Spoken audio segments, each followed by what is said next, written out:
Welcome to Infinite Universe with interesting episode. There was always a serious and quiet side to the personal lives of the Three Stooges. Even though people mostly saw the fun and chaos they brought to the screen, off-camera they had a very different kind of life. Moe Howard, the leader of the group, once said that they took their work very seriously, especially writing comedy routines, which was not just fun and games but a difficult and time-consuming job. During the last week of his life, Moe, the last surviving Stooge, finally spoke the truth about his brother Curly. What he revealed shocked fans who had been following them for decades. People always wondered why Curly suddenly disappeared when he was at the peak of his fame. Rumors had gone around for years, but no one knew the real story until Moe decided to talk. What he shared wasn't just a goodbye to his brother. It felt more like a painful confession that changed how fans saw the Three Stooges forever. Moe, Curly, and Larry were a powerful trio who made millions laugh, but behind those laughs was a story of pain, sacrifice, and hidden suffering. The Three Stooges weren't just a comedy act, they were legends in film history. Moe Howard was the tough leader with his sharp hair and even sharper slaps. Larry Fine played the go-between, the clueless middleman. And then there was Curly, born Jerome Lester Horwitz.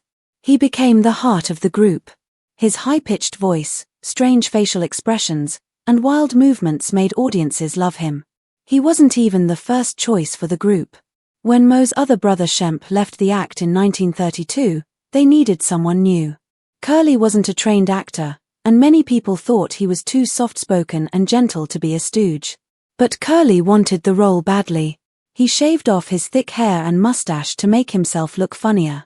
That one change worked magic. As soon as he stepped on stage, everything changed. He was a natural, and within a few months, Curly became the main attraction. Moe would later say that Curly rarely needed to rehearse. Most of the things that made people laugh, like barking like a dog or spinning in circles, weren't even planned. They just came out of him naturally. He didn't follow scripts.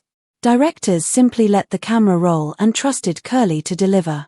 But behind all that talent, there was another side of him. Curly was very shy and quiet in real life. Fame made him nervous. He hated interviews and big crowds. Moe said that Curly felt like he didn't belong in Hollywood. While others enjoyed the fame, Curly would often disappear after filming was done. He was kind and generous, especially with fans and people who worked on set, but he rarely shared much about himself. He had a hard time with relationships too and had several short marriages. Moe saw all of this up close. As the group became more and more successful, their workload grew too. They were constantly filming, rehearsing, and doing physical stunts that were exhausting. Curly never complained, but Moe started noticing something wasn't right. Curly began forgetting his lines. He missed cues that he used to nail perfectly. His reflexes slowed, and his weight went up and down. At first, everyone thought it was just stress or tiredness. But Moe knew it was something worse. He saw that Curly's eyes didn't shine the same way anymore. There were times when Curly would just walk off the set looking lost, as if he didn't even know where he was supposed to go. Later, Moe would admit that it was during this period he realized Curly was in serious trouble. But they had commitments to keep. They had contracts, and fans were waiting. Moe tried to protect his brother without making it obvious to others. He would later look back at those years with sadness and guilt. Curly gave everything to his performances, but it left nothing for himself. Fans were still laughing, but the man behind the jokes was quietly fading away. By the early 1940s, the Three Stooges were at their peak. They were beloved by fans everywhere. But off-screen, Curly was falling apart. He was only in his late 30s, but he looked and moved like someone much older. He developed high blood pressure and gained weight fast. The sharp timing and wild energy he was known for had started to fade. He began to forget lines more often and needed more takes to get scenes right. By 1942, it was obvious that something serious was wrong. Moe later said that Curly would sometimes just sit in his chair between takes, sweating and looking confused. He was still quiet like always, but now he seemed distant in a way that was scary. He looked like someone who wasn't really there anymore. His speech began to slur. He couldn't do the physical comedy like he used to. The crew sometimes had to carefully place him on set and guide him through scenes just to make sure he could get through them. Still, he never wanted to let anyone down. He felt he had a duty to his fans and especially to Moe and Larry. Privately, Moe knew his brother was seriously ill. Years later, he revealed that Curly was showing signs of multiple small strokes. His hands would shake, and his face would tighten up while he was talking. Even then, the studio didn't stop filming. Columbia Pictures had a lot riding on the Three Stooges. America was in the middle of a war, and people needed laughs. Curly was a big reason people came to watch. So the cameras kept rolling. During his time with the Stooges, Curly appeared in over 90 shorts. Most of these were filmed while his health was getting worse. The years between 1944 and 1946 were the hardest. The quality of his performances started to dip, but fans didn't always notice. The camera couldn't show how tired he really was. But Moe knew. He carried the guilt of watching his brother struggle while they kept the show going. Moe said that in those last performances, Curly gave all that he had left. Not because he wanted to, but because he felt he had to. Fans were still laughing, but for Moe and the people who worked closely with them, every joke felt a little more like a tragedy. Behind every funny sound or silly fall was a man who was breaking down inside. In 1946, Curly's health finally gave out. The signs had been there for a long time, but no one expected what happened next. On May 6, 1946, while filming a short film called Halfwit's Holiday, Curly collapsed. He had suffered a massive stroke. He was only 42 years old. Moe was there when it happened. Years later, he said that was the moment the real Curly died. Not just physically, but spiritually. The man who had once made the world laugh with just a look or a movement was gone in an instant. The stroke left Curly partly paralyzed. He had trouble speaking and could barely move. For someone whose entire career was built on physical comedy, it was a devastating loss. He had no choice but to leave the Three Stooges. His career was over, and in many ways, so was the life he had known. For Moe, this was heartbreaking. Curly wasn't just a fellow performer, he was his younger brother. Watching him fall apart was a pain Moe carried for the rest of his life. But they couldn't stop. The studio still needed content, so they brought Moe Howard back to replace Curly. Moe had his own style, more verbal and awkward, but he wasn't Curly. Fans noticed, and the feeling of the group changed. Curly's condition continued to get worse.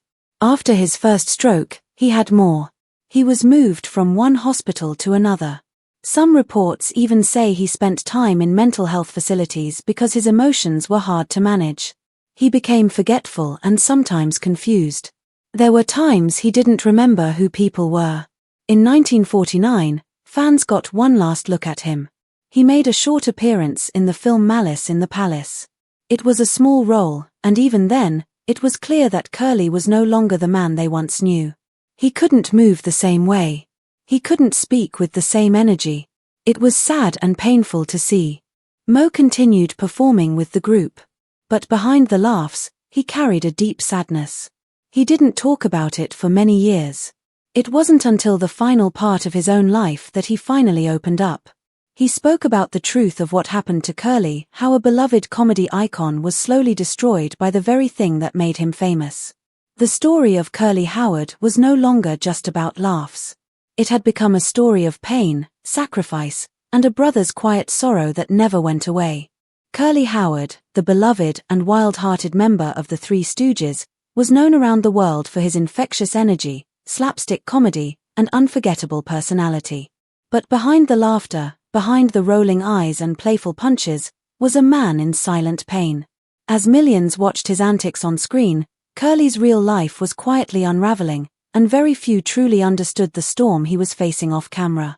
The sad truth is that Curly's downfall was not sudden. It didn't happen overnight. It was a slow, painful descent, marked by years of exhaustion, heartbreak, mental and physical suffering, and a world that chose to laugh rather than listen. In 1946, the world got its first glimpse that something was terribly wrong when Curly suffered a major stroke. Most fans thought he would take a break and come back soon, but the reality was much darker. That stroke marked the end of Curly's career and the beginning of the final chapter of his life. His condition deteriorated fast. His body weakened, and worse, his mind started to slip away. Moe Howard, Curly's brother and fellow stooge, later revealed how deeply Curly struggled after the stroke. Curly would sit in his hospital bed, crying, asking Moe when he could return to work. He believed it was just a matter of time before he rejoined the trio. But everyone around him knew the truth: he would never return. It wasn't just the stroke that broke Curly. It was the years of pressure, of pushing himself beyond his limits. Before his collapse, the signs had been there. He was often tired, struggling to keep up, showing signs of emotional breakdowns in private. But nobody stopped. The show had to go on. The studio demanded it. Moe admitted that Curly was having small strokes even during filming. They would finish a scene, and Curly would be too tired to speak or stand. And yet, they pushed him back in front of the camera again and again. Out of the spotlight, Curly's life became even more heartbreaking. He couldn't accept that his time with the Stooges was over. He would cry and plead, completely unaware that his health made it impossible. He became paranoid, confused, and emotionally unstable. His weight went up as he stopped caring for himself. He was no longer the energetic clown the world adored. He became a man trapped in a broken body and a fading mind. Moe kept visiting him in the hospital, always staying loyal as both a colleague and a brother. But even he admitted that it didn't feel like Curly anymore. It felt like a stranger had taken his place. Curly's personal life was also in chaos. He had been married 4 times, and while each relationship had its own problems, Moe said that Curly's mental state made things worse. He would swing between being sweet and innocent one moment and angry or confused the next. His behavior became too hard to live with. Eventually, it got so bad that he had to be institutionalized. Doctors believed he needed long-term care, not just for his physical condition but for his mind. Medication in the 1940s and 50s was limited and often ineffective. Curly was placed in hospitals, not for recovery but for stability. Even during these painful years, the public had no idea. Fans wrote letters, asking when Curly would return to the screen. They had no idea he was suffering. Moe and Larry did their best to be there, but they were comedians, not doctors. They were also struggling to keep the act alive. Moe once said, "We didn't know how to help him." Curly continued to have more strokes. Each one took away more of him. He lost his ability to speak clearly. He grew confused, detached from reality, and more fragile with each passing day. By the early 1950s, Curly couldn't walk without help. He was in and out of hospitals and care homes. He would have moments of clarity, but they never lasted. Moe described it as grieving for someone who was still alive. But even in that broken state, Curly would still smile when Moe visited. Somewhere deep inside, the spirit of the man who once lived to make people laugh still flickered. Curly passed away in January 1952. He was only 48 years old. The world was shocked. Most fans believed he had just taken a break. The studio had worked hard to hide the truth. The Stooges were a brand, a symbol of fun and laughter. There was no room for sadness in that image. So, Moe became the one to carry the lie. He would smile during interviews and say Curly was just resting or taking some time off. But when the cameras turned off, Moe would cry. Moe carried that weight for years. As the leader of the Stooges, he had to keep things running. But in his heart, he was devastated. He felt he had failed his brother. Not because he didn't care, he loved Curly deeply, but because he had chosen to protect the image instead of telling the truth. He wanted to keep Curly's dignity intact, to let the world remember the clown, not the suffering man behind him. But as time passed, that silence became a heavy burden. In the 1970s, as Moe's own health began to fail, he started opening up. He began to speak about Curly not just as a performer, but as a person. He realized that people didn't really know his brother. They only knew the character. He feared that Curly would be remembered only for the laughs, the silly faces, and the catchphrases. Moe didn't want that. He wanted the world to understand the man behind the comedy. In his final interviews, Moe broke the silence. He admitted that Curly had been tormented off-screen. He was a gentle, generous man who had been overwhelmed by fame, crushed by pressure, and broken by illness. Moe confessed that even before the 1946 stroke, the signs had been there. Curly would slur his words, collapse from exhaustion, and cry during breaks. But the studio didn't care. They wanted the show to go on. Moe said they were told to either show up or be replaced. The studio had no sympathy. Curly was pushed to perform despite his failing health. He was expected to fall down stairs, throw pies, and do dangerous stunts even while suffering strokes. Moe blamed himself too. As the group's leader, he had encouraged Curly to keep going, thinking it was the only way to survive in Hollywood. But now he knew it was wrong. Watching Curly's health fail while continuing to make people laugh was a pain Moe never got over. Curly's decline wasn't just about illness, it was about being ignored. Moe said they made people laugh while Curly was dying right in front of them. That truth broke him. For years, people thought Curly had quietly left the group. But the truth was far more painful. He had been overworked, left behind, and forgotten in his time of greatest need. Moe's final words were not about fame or success, they were about regret. He wished he had done more, spoken up sooner, or protected Curly from the brutal demands of show business. He wanted people to know that Curly was more than a clown. He was a kind, vulnerable human being who deserved better. And Moe's greatest fear was that the world would never know that truth. Moe never forgot the last time he saw Curly alive. He remembered walking into the hospital room.